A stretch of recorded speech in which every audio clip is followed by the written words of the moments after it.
Bonsoir à tous, très heureuse de vous retrouver sur Monaco Info pour une nouvelle édition du 19h. Le départ de l'édition 2024 du Rallye Monte-Carlo a été donné jeudi soir, place du Casino et sur Monaco Info en direct.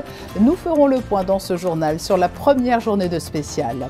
C'est une cérémonie traditionnelle de début d'année. Les vœux de la sûreté publique ont coïncidé aujourd'hui avec le retour des équipes dans des locaux rénovés et surélevés.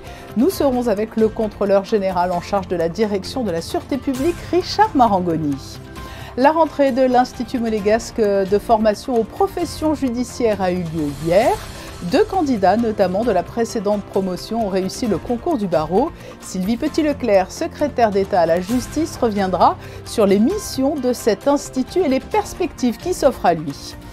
Demain soir, déplacement à haut risque pour l'AS Monaco FC. Les footballeurs monégasques se rendent à Marseille pour y affronter l'OM. Nous verrons dans quel état d'esprit se trouve le groupe.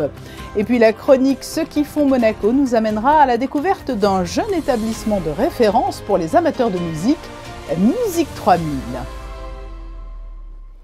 L'année ne pouvait pas mieux commencer pour la sûreté publique. Le balai des cartons s'est intensifié depuis le début du mois et toutes les équipes ont regagné leur bâtiment historique qui compte désormais plusieurs étages de plus. Le reportage sur place de Christine Datomel et Jean-Alexandre Dordet. Un service qui a connu depuis sa création en 1902 une importance de plus en plus marquée. En plus de 120 ans, la direction de la Sûreté publique de Monaco a vu progressivement son effectif se renforcer avec actuellement plus de 600 fonctionnaires de police. Et comme prévu, la direction de la Sûreté publique a repris possession de ses anciens locaux rue Suffren-Raymond, entièrement rénovés et réaménagés. Depuis une semaine, les effectifs prennent progressivement leur marque dans ces locaux flambant neufs. Le nouveau bâtiment avec ses bandes rouges et blanches et ses 156 mètres carrés de panneaux solaires a un tout autre aspect et sa surface est passée de 6600 mètres carrés à 9500 mètres carrés, un changement qui permet de faire face à l'accroissement des effectifs. Il a été conçu dans un objectif très simple, à savoir on part de l'immeuble existant, il est rehaussé et de façon à ce qu'il soit organisé en interne de la façon la plus fonctionnelle et la plus efficace possible. C'est important que nos policiers puissent travailler dans les meilleures conditions possibles. Vous savez que l'objectif en termes de sécurité ici est très prioritaire. La volonté du souverain est de faire en sorte que Monaco ait une sécurité parfaite et qu'elle maintienne ce niveau haut de sécurité qui fait son attractivité. Il y a eu un travail très important qui a été mené par les architectes, par les concepteurs, par les services de l'État qui ont surveillé bien sûr le déroulement des travaux et ensuite par les entreprises qui ont été très efficaces, la preuve en est. Des nouveaux locaux qui permettront aussi d'accueillir des services jusqu'ici dispersés à l'extérieur, comme la simple police, l'école de police ou encore la division du renseignement intérieur. Des locaux plus spacieux également pour le centre névralgique avec l'installation d'une salle de crise et pour la police scientifique qui peut disposer aujourd'hui d'un laboratoire ultra moderne. Autre innovation importante, une piste pour les drones installée sur le toit du bâtiment. Et si la section des résidents revient dans son ancienne localisation et que les objets trouvés, eux, ont désormais leur propre implantation rue Suffren-Raymond, l'ancien édifice de Fontvieille qui a abrité ces dernières années la direction de la Sûreté publique, le temps de ses travaux de rénovation, servira dorénavant de bâtiment turnover pour différents services administratifs lors d'éventuelles opérations de rénovation. Des locaux flambant neufs qui ont accueilli ce matin la traditionnelle cérémonie des vœux et pour évoquer avec nous le bilan de l'année écoulée et les nouveaux challenges qui vont attendre la sûreté publique dans les prochains mois, nous sommes avec le contrôleur général en charge de la direction de la sûreté publique. Bonsoir Richard Marangoni. Bonsoir. Quel beau début d'année pour la sûreté publique avec la réintégration dans ce bâtiment. Ah ben effectivement, pour nous c'est un grand bonheur, couplé à un grand honneur, puisque le prince souverain a inauguré aujourd'hui ce magnifique bâtiment et nous en sommes très heureux parce qu'il va nous permettre d'exercer aujourd'hui nos missions dans des conditions optimales. La découverte de vos locaux rénovés aura également permis d'y tenir la traditionnelle cérémonie des vœux.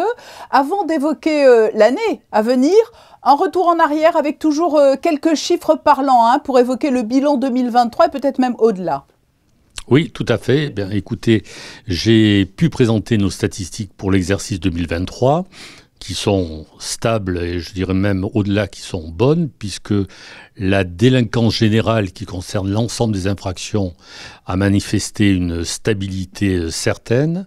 En revanche, la délinquance de voie publique, celle qui est très sensible parce qu'elle touche la population au quotidien, ce sont les cambriolages, les vols de véhicules, les vols de deux roues, est en diminution de 17%.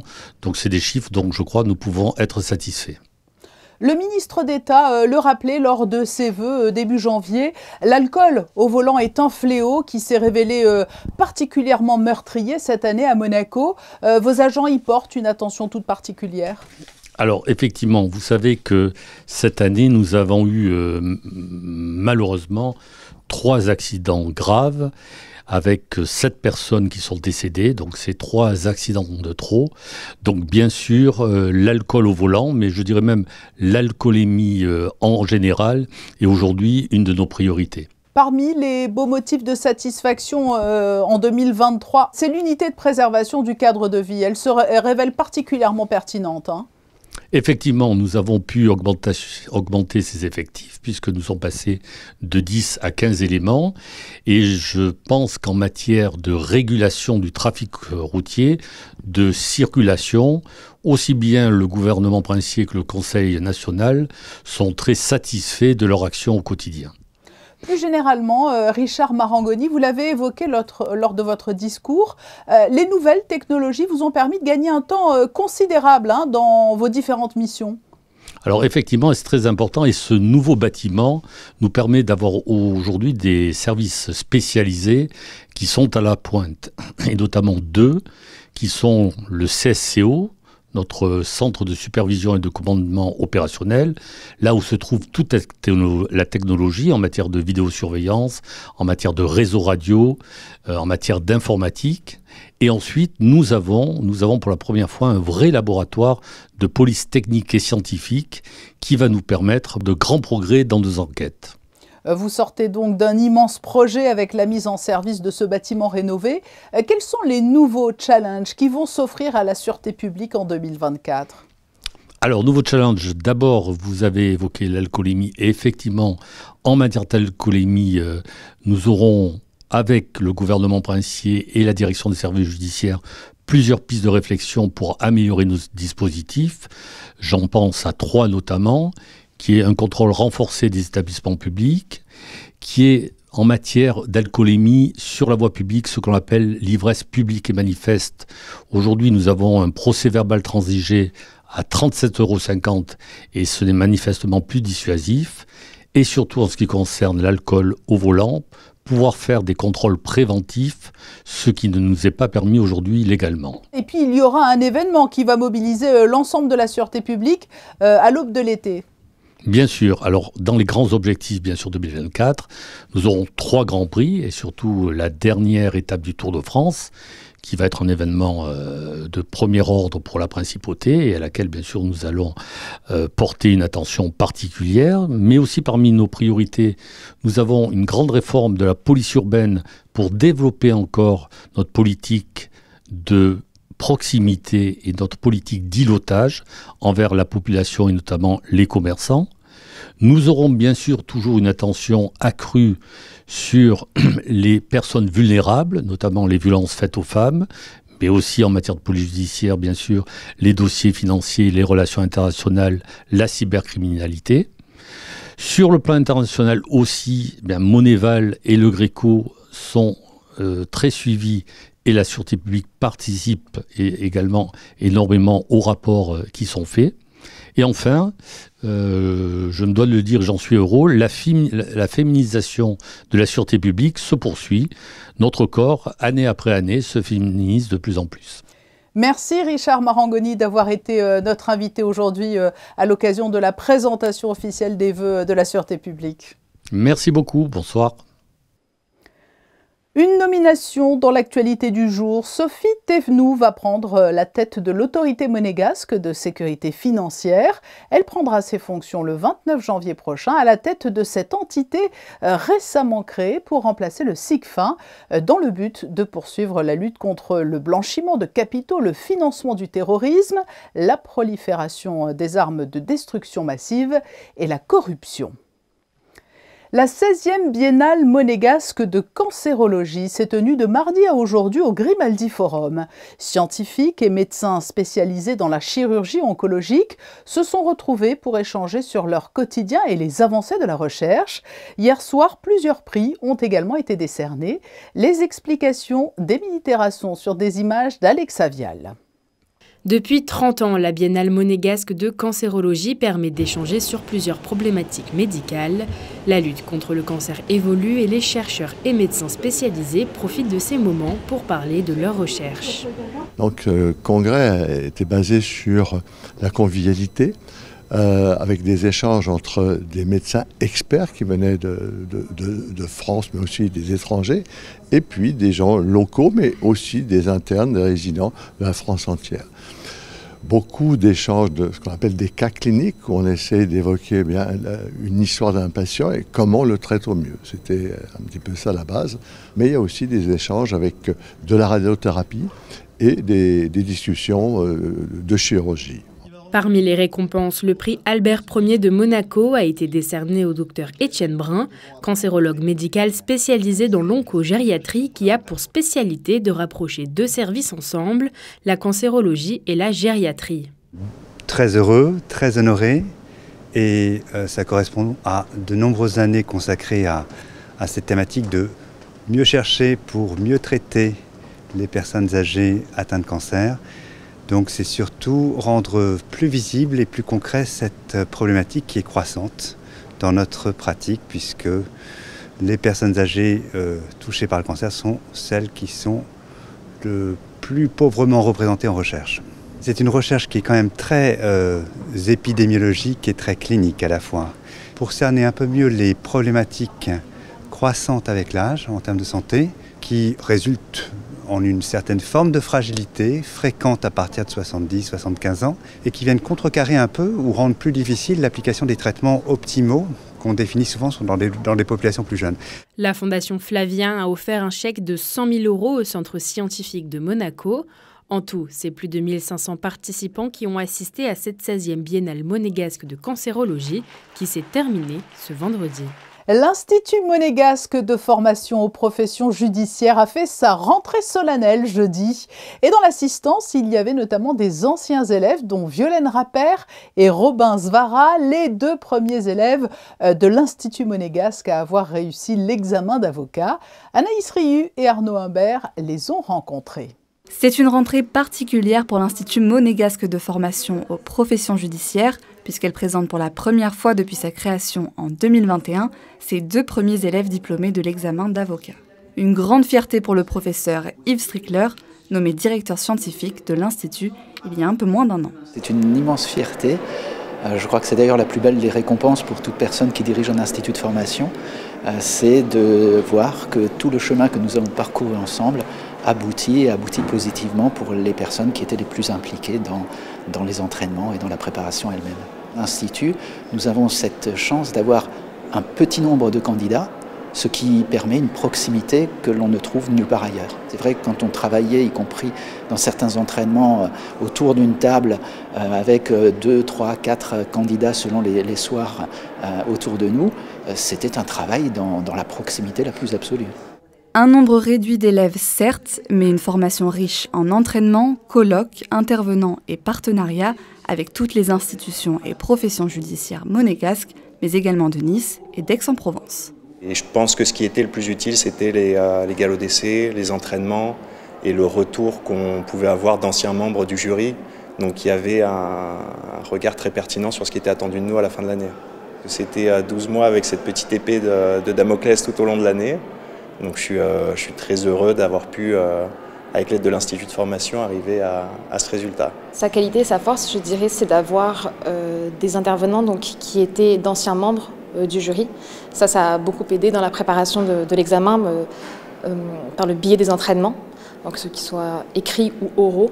C'est vrai que c'était vraiment un plus.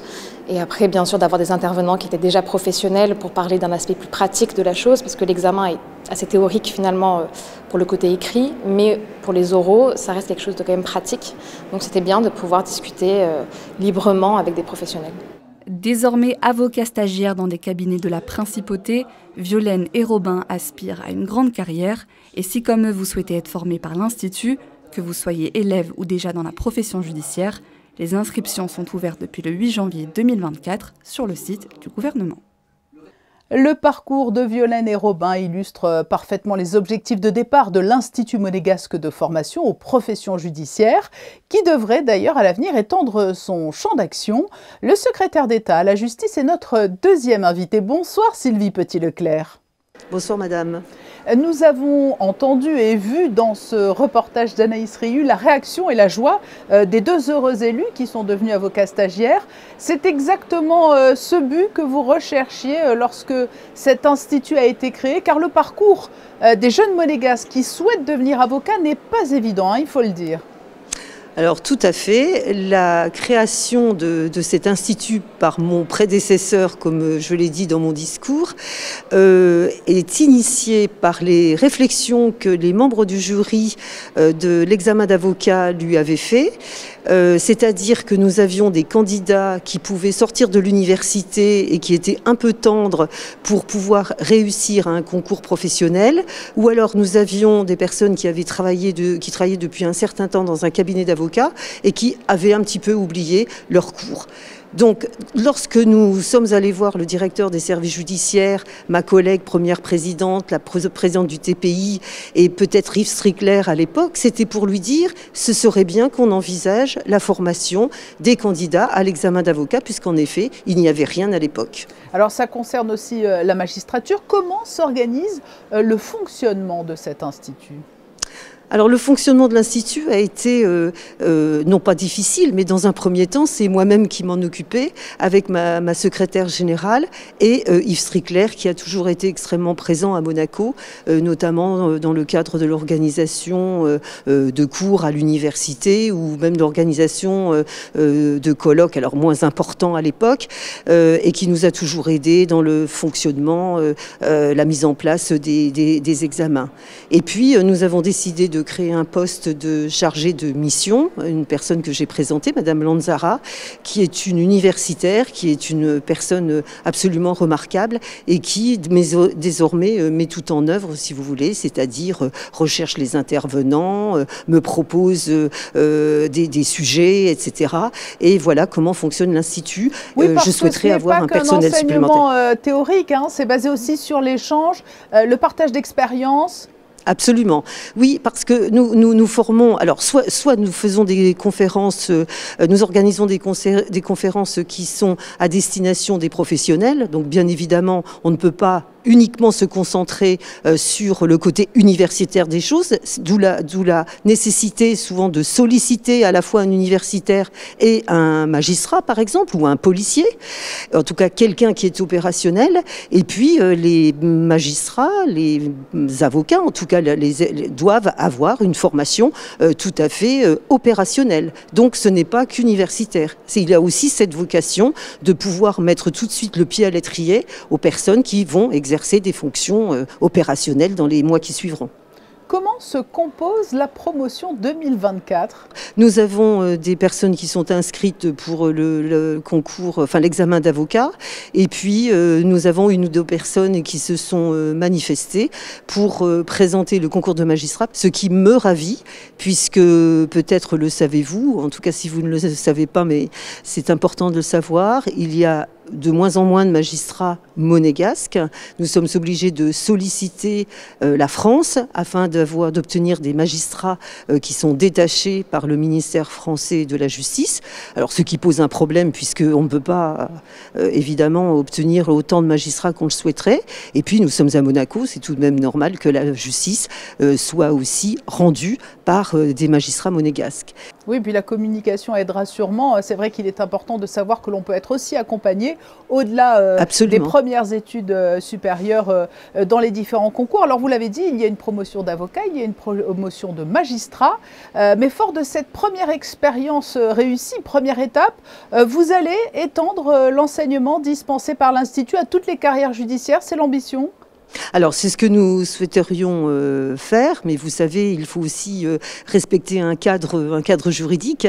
Donc bien évidemment, je m'entourerai des conseils de la direction des affaires juridiques afin de savoir ce que notre institut peut faire. Notamment, nous avons un budget, bien sûr. Hein, le Conseil national nous attribue un budget, mais si nous devions étendre nos prérogatives, il faudrait bien évidemment qu'il y ait une base juridique solide.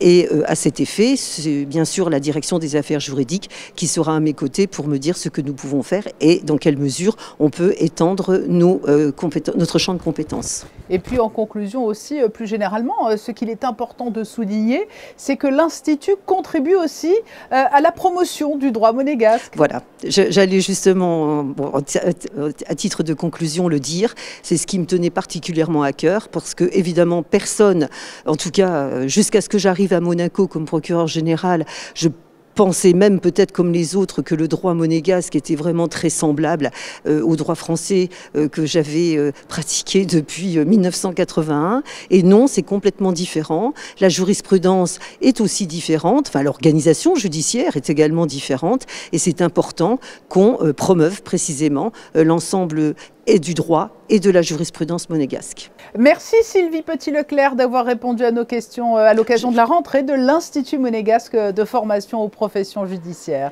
C'est moi qui vous remercie, madame. Merci beaucoup. Vous l'avez vécu en direct sur Monaco Info. Le départ du rallye Monte-Carlo a été donné jeudi soir et aujourd'hui, les concurrents étaient dans les Hautes-Alpes notamment. Quels enseignements peut-on tirer de ces 8 premières spéciales, Frédéric Hélion ? Pas de Rovanperä, pas de problème pour Toyota, Patricia, malgré l'absence du double champion du monde en titre. La firme japonaise domine pour l'instant ce 92e rallye Monte-Carlo. Le gallois Elfyn Evans a été le plus rapide lors des 2 spéciales de nuit de jeudi soir, disputées dans une atmosphère exceptionnelle du public partout. Fumigène, feu d'artifice, le gallois boucle les ES 1 et 2 avec 15 secondes d'avance sur Neuville et 21 sur Ogier. Vendredi, changement de décor et premier pilote piégé dans la première spéciale du jour. Odd Tanak perd 40 secondes après ce tout droit sur une plaque de glace. La journée se résume à un duel Neuville-Ogier. Le Belge signe le meilleur chrono dans les ES 3, 6 et 7. Le Français est lui le plus rapide dans les ES 4, 5 et 8. Après 8 spéciales, 3 pilotes ont fait le trou et devraient se jouer la victoire, sauf sortie de route ou incident mécanique. Evans est toujours en tête, mais son avance a fondu. 4 secondes et demie sur Sébastien Ogier et 16 sur Thierry Neuville. Merci Frédéric, on vous retrouve demain pour la suite des spéciales. Et n'oubliez pas que vous avez rendez-vous avec les experts du rallye Vanessa Dessy, Christophe Paco et Franck Phillips ce vendredi et samedi à 21h et dimanche à 19h. Du football et un rendez-vous toujours très attendu. Le duel du Sud-Est entre l'OM et Monaco. Les footballeurs monégasques vont jouer demain une partition importante au Stade Vélodrome. Après une semaine éprouvante avec la mort d'une légende du club, Jean Petit, des rumeurs sur une possible vente du club et les critiques à l'égard du coach à 18h. Écoutez ce qu'en pense Youssouf Fofana, le milieu de terrain monégasque. Tout simplement, faut pas regarder. Après, dans ce que vous avez dit, il y a peut-être un truc qui nous a affecté, c'est oui, bien sûr, la perte d'une figure du club. Voilà, on voudra lui rendre hommage de la meilleure des manières. Mais après, le reste, ça nous concerne pas, que ce soit la vente du club, que ce soit les critiques sur le coach, ça nous concerne pas du tout. Et pour rendre hommage de la plus belle des manières à Jean Petit, il va falloir vaincre l'OM dans son antre légendaire, le Vélodrome. Mais Youssouf Fofana veut y croire. C'est une des plus belles ambiances de France. une des plus hostiles aussi, je dirais. Après, je pense pas que ça ait un rapport avec les résultats. Voilà, on connaît Marseille, c'est une grande équipe. C'est une des meilleures de France. Dans les années passées, ils avaient de très bons... Enfin, ils ont toujours, d'ailleurs, de très bons effectifs. Après, voilà, pourquoi pas changer la tendance demain. Changer la tendance demain soir à 21 h au stade Vélodrome. Comme chaque vendredi, partons maintenant à la découverte de l'un des acteurs du tissu économique local. C'est l'heure de la chronique Ceux qui font Monaco. Et Christine Datomel nous emmène aujourd'hui dans un commerce récent, mais qui répondait à un vrai besoin. Oui, et ce soir, je vous retrouve dans une toute nouvelle boutique qui vient d'ouvrir ses portes en Principauté, ouverte depuis le mois de mai. La boutique Musique 3000 inspire tous les passionnés de musique. Vous allez voir comment tout a commencé.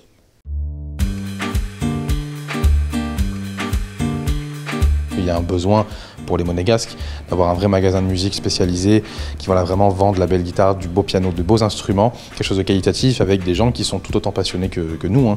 Donc comme Monaco est une ville qui regorge de musiciens, même si forcément ça ne se voit pas en extérieur, c'est une ville qui a besoin d'un magasin de musique et nous, on a eu cette idée de mettre ce magasin pour venir remplir ce besoin. C'est un magasin généraliste, donc on peut avoir, comme on voit, de la guitare allant de tous les prix, donc du premier prix jusqu'à des guitares d'exception, vraiment des beaux modèles qu'on appelle du custom shop, des modèles rares qu'on ne retrouve pas beaucoup en France ou même dans le monde, des très beaux pianos acoustiques, pianos numériques, de la MAO, ce qu'on appelle musique assistée par ordinateur, des platines DJ, etc. On touche à tous les domaines. Alors, est-ce que vous reprenez également les anciens instruments de musique ? Bien sûr, on en a nous ici d'ailleurs. On a repris très récemment de très beaux instruments, notamment des belles guitares, ce qu'on appelle custom shop. Une qui date de 2004 notamment, des très très beaux instruments. On ne reprend pas des vieux instruments usés qui ne valent pas grand chose. Nous, ce qu'on cherche surtout, c'est la belle pièce. C'est des instruments de bonne qualité, des instruments qui ont une histoire, un passif et qui ont quelque chose à apporter dans leur vie d'instrument. Est-ce qu'on peut vous passer également commande si on veut une guitare par exemple très spécifique ? Tout est possible. Tout est possible, vous pouvez tout commander en soi. Alors évidemment, il y a des délais d'attente sur certaines pièces. Je pense notamment à ces guitares custom par exemple. On va avoir un peu d'attente, c'est de la guitare qui est faite à la main par des maîtres luthiers. Donc forcément il y a de l'attente, mais oui, nous on peut absolument tout faire sans aucun souci. Nous en magasin ici, on a un petit service dans lequel en fait on va réparer des guitares, on va les remettre sur pied. Moi notamment mon collègue Bastien, on va prendre les guitares, remettre des cordes dessus, les remettre à neuf, les régler quand il y a besoin. On est tous les deux guitaristes depuis beaucoup d'années maintenant, donc on a appris à régler des guitares, peu importe lequel, que ce soit des guitares avec un Floyd Rose, des guitares tout à fait standards, on s'en occupe.